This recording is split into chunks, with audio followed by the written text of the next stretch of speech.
Bismillahirrahmanirrahim. Find the momentum of a truck of a mass 2000 kg. हमारे पास यहाँ पे मास जो गिवन है वो 2000 kg है, which is moving with a velocity of 36 km/h. और हमें क्या मालूम करना है? Find the momentum. मोमेंटम जो होता है ये मास इनटू वेलोसिटी होता है। सबसे पहले तो हम जो है अपने ये 36 km/h को जो है मीटर पर सेकंड में कन्वर्ट कर लेते हैं।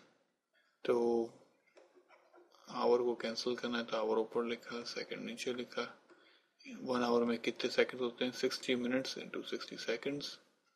और अब किलोमीटर को चेंज करना है, ऊपर नीचे किलोमीटर से कट जाएगा और मैंने मीटर लिखा 1 किलोमीटर 1000 मीटर।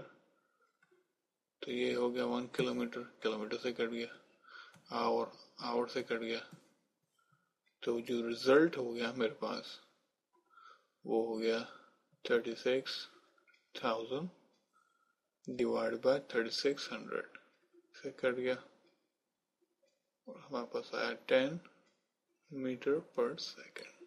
अब हम अपने फॉर्मूले में डाल देते हैं। मास हमारे पास 2000 kg और वेलोसिटी 10 है, तो हमारे पास मोमेंटम क्या हो गया? 20,000